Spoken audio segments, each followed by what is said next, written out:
1999 году мы провели республиканскую конференцию женщин, и в результате родилась Ассоциация женщин Абхазии, которая не претендует ни на какую политическую роль, но тем не менее нацелена на то, чтобы женщины имели право голоса, по крайней мере, в общественных делах.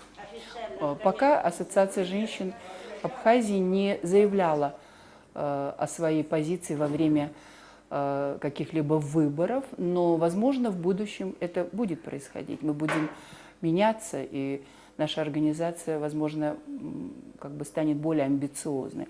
Но на сегодняшний день вот мы как-то стараемся работать с женщинами, чтобы они осознали, что женщины могут сделать очень многое.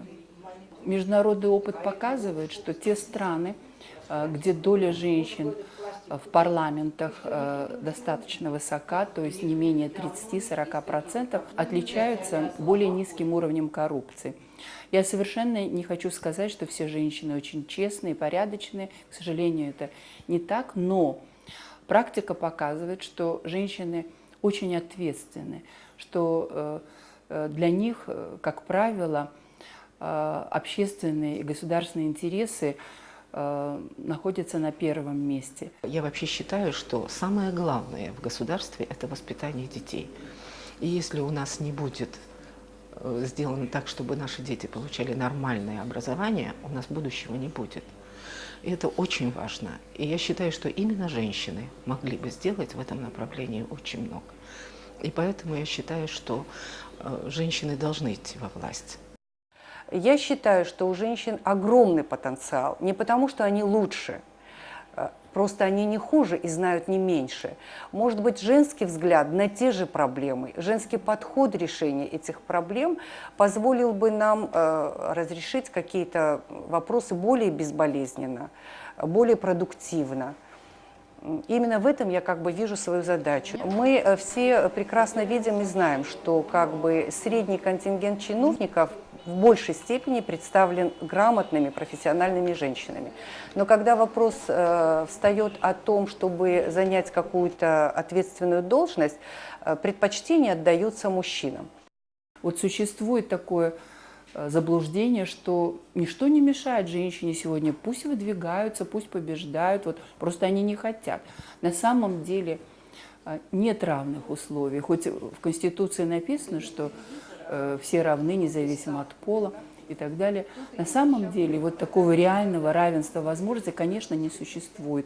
Женщина, у которой есть семья, дети, у которой гораздо слабее финансовая база, чем у многих мужчин, она не может на равных соревноваться с мужчиной. И вот надо создать такие условия, чтобы все-таки женщины смогли проявить себя. Чем бы мы ни занимались, это может быть частный сектор, это бизнес, это может быть государственная служба, может быть это просто общественная деятельность или даже политическая. У нас очень грамотные женщины, профессионально, я бы даже очень высоко оценила их профессиональную подготовленность, опыт жизни колоссальный. И надо женщин убедить, что все, чего бы они могли достичь, все это зависит непосредственно от них. Во всех наших, во всей нашей законодательной системе продекларировано равенство возможностей для участия в тех или иных процессах.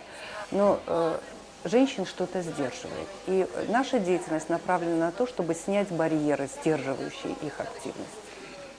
Но в последнее время в основном у нас идут проекты по усилению женщин. Вот мы ездим по районам, проводим семинары, встречаемся на местах. Это сельские регионы, это региональные центры Абхазии, это Ткварчала, Чимчира, Гал, Гудаута. Я считаю, что очень большое дело мы сделали для Восточного региона тем, что отремонтировали фельдшерские пункты. Достали деньги, и в 5 селах, первое это было Тамыш-Куто, где была восстановлена амбулатория, а затем вот мы получили проект на 5 сел в Ачимчирском, Галском и Ткварчалском районах. Люди получают медицинскую помощь на месте. Это очень важно, потому что бывают случаи, когда они, не успев получить помощь, погибают. А это ведь очень важно, чтобы люди получали медицинскую помощь сразу же, как она им понадобится. Существует проблема заболеваний венерических. Проблема, уже у нас появились люди, большое количество людей, больных СПИДом. У нас нет возможности решать эти проблемы, нет у государства таких вот материальных возможностей, чтобы хотя бы полную диспансеризацию люди прошли. И все эти проблемы надо решать. Мы вот пытаемся даже по этим направлениям какие-то деньги раздобыть, какие-то проекты, чтобы хотя бы образовать людей в этом плане. Благодаря Ассоциации женщин и их помощи я создала свою организацию Амилат Ресурскую. Да? У меня там есть работа, но и не имея материальной какой-то финансовой базы, очень сложно вообще делать что-то. Да? Тем более то, чем я начала заниматься. Они мне помогают. На их деньги, на их зарплату, на часть, они мне все время выделяют для того, чтобы я могла устраивать какие-то встречи с общественностью, с нашими потрясающими людьми. Боже мой, ну сколько у нас талантливых людей.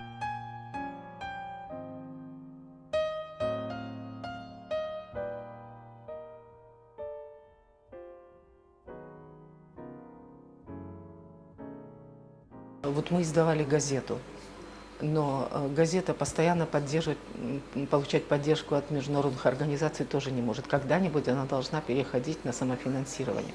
Мы писали о проблемах детей, о проблемах образования, о проблемах здравоохранения, о проблемах бездомных детей. К сожалению, в Абхазии и эта проблема появилась, которая была не свойственна абхазам, потому что если оставался ребенок-сирота, не было такого, чтобы родственники не взяли этого ребенка.